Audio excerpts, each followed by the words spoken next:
हे राधे दोस्तों, आशा करते हो सभी अच्छे होंगे, स्वस्थ होंगे और मस्त होंगे।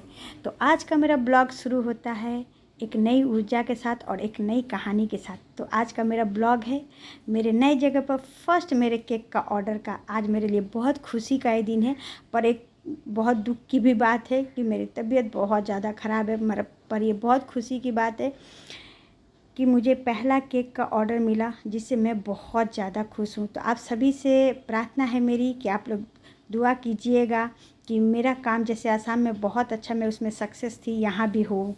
और ये मेरा फर्स्ट केक का ऑर्डर था, तो मुझे ये छोड़ना भी नहीं था दोस्तों। तो मैं बोली जितनी भी तबीयत ख़राब हो मैं इस ऑर्डर को कंप्लीट ज़रूर करूँगी। जो कि ये चॉकलेट केक था।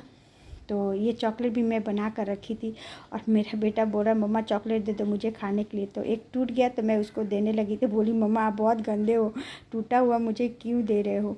जो कि मैं पोस्टिंग यहाँ पे आई हूँ, सभी को पता है दोस्तों कि अभी 1 महीना भी मेरा नहीं हुआ है पोस्टिंग आया हुआ। तो सामान इधर उधर थोड़ा रखा गया है, कहाँ कहाँ रख दिए पता नहीं चल रहा। मेरा केक का जो पैकिंग डब्बा आता है ना, वो मुझे मिल ही नहीं रहा था और मैं बहुत ज़्यादा टेंशन में थी। और मेरे हस्बैंड ड्यूटी में थे, अगर वो घर में रहते ना तो मैं इतनी परेशान नहीं होती हूँ, लेकिन वो ड्यूटी में थे तो मैं बहुत ज़्यादा परेशान हो गई, क्योंकि नई जगह है, मुझे पता भी नहीं कि कहाँ मिलता है क्या मिलता है। तो मैं ज़्यादा टेंशन में हो गई थी। फिर हस्बैंड का फ़ोन आया तो मैं उनको बताई कि नहीं मिल रहा है डब्बा, अभी मैं क्या करूँ। तो हस्बैंड बोले टेंशन मत लो, बाबू को मार्केट भेज दो, मैं उसे दुकान बता देता हूँ, वहाँ से वो लेकर आ जाएगा। फिर मैं मेरे बेटे को भेज दी मार्केट डब्बा लाने के लिए। और मुझे केक का जो डेकोरेट करना था वो मैं बैठे बैठे डेकोरेट कर लिया। डेकोरेट करके उसको फ्रीज में सेट होने के लिए मैं रख देती हूँ। और मेरा काम भी बहुत ज़्यादा बिखरा हुआ है और तबीयत ख़राब होती है ना दोस्तों, तो कुछ भी करने का मन भी नहीं होता है। मेरे हस्बैंड सुबह सब्ज़ी लाए थे, सब्ज़ी के साथ साथ जामुन भी लाए थे। तो माँ बेटे का जामुन बहुत ज़्यादा फेवरेट है, हम दोनों माँ बेटा बहुत जामुन खाती हैं। तो बेटे को बोली कि चलो बैठकर, बेटा ही बोला, सॉरी मैं क्या बोलूँगी, बेटा ही बोला मम्मा चलो थोड़ा रिलैक्स भी कर लो और बैठ के हम दोनों जामुन भी खा लेते हैं।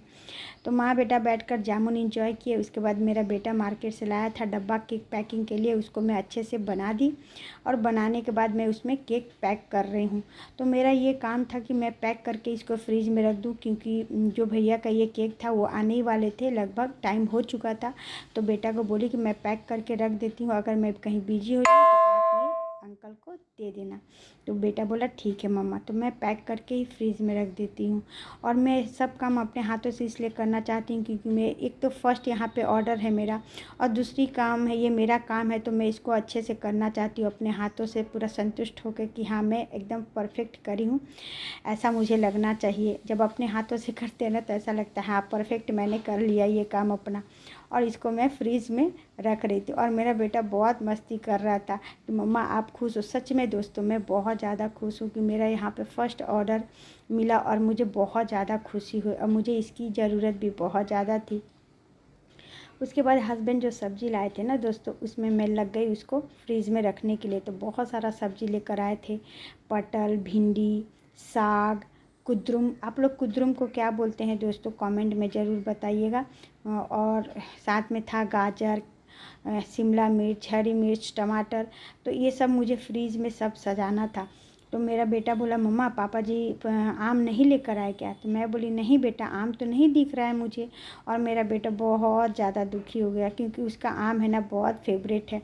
तो वो सामने दिख गया उसको पका पपीता। तो बोला मम्मा पापा जी ये पपीता किसके लिए लेकर आए हैं।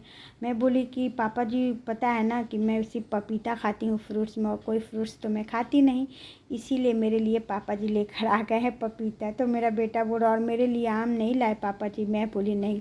और मेरा बेटा ऐसे मस्ती कर रहा था और शूट वही कर रहा था दोस्तों। अगर वो शूट नहीं करता तो मैं आप लोगों के साथ शेयर कैसे करती। मेरी तबीयत ज़्यादा ख़राब होने के कारण मैं खुद से शूट भी नहीं कर पा रही थी और काम नहीं कर पा रही थी, दोनों नहीं कर पा रही थी मैं। तो मेरा बेटा का भी स्कूल बंद है, इसीलिए वो मेरी हेल्प कर रहा था। और मिर्ची वगैरह में सब, मिर्ची की डंडी है ना वो तोड़ के मैं हमेशा रखती हूँ, क्योंकि इससे मिर्ची क्या होता है ना दोस्तों ख़राब नहीं होती है।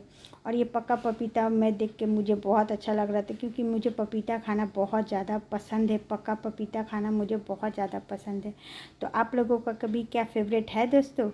और लाल साग पता है दोस्तों, हम आसाम में थे ना तो लाल साग हमें वहाँ पे इतना नहीं मिलता था, और लाल साग खाना मुझे बहुत अच्छा लगता है।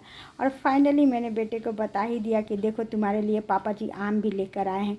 और मेरा बेटा बहुत ज़्यादा खुश हो गया और खुशी के मारे बोल रहा है, मम्मा पता है आपके फेस पे तो बड़ा ग्लो आ रहा है। हमने हाँ बेटा ग्लो तो आएगा, क्योंकि मेरी तबीयत ख़राब है ना, इसलिए तुमको ग्लो दिख रहा है मेरे फेस पे। और वो मुझे छेड़ रहा था क्योंकि मैं परेशान हो रही थी ना, तो वो मुझे छेड़ रहा था। तो माँ बेटा की इसी बात में और हंसी मजाक मस्ती में मैंने सारा सब्जी वगैरह भी रख लिया और बेटे को बोल दिया आम को आप ठंडे पानी में डालकर रख दो। और मेरा बेटा को मैं काम बता दी कि ये सब थोड़ा आप क्लीन कर दो बेटा आप, और आम को ठंडे पानी में रख दो। तो मेरा बेटा बोला ठीक है मम्मा मैं ये कर देता हूँ, आप थोड़ी देर के लिए बैठो। तो मुझे बैठना तो था नहीं क्योंकि और भी काम मुझे दिख रहा था, पर इधर का जो थोड़ा बचा हुआ ये काम था ना वो मैं बेटे को दे दी।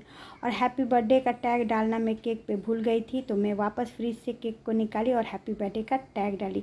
तो आई होप कि मेरा ये ब्लॉग आप लोगों को बहुत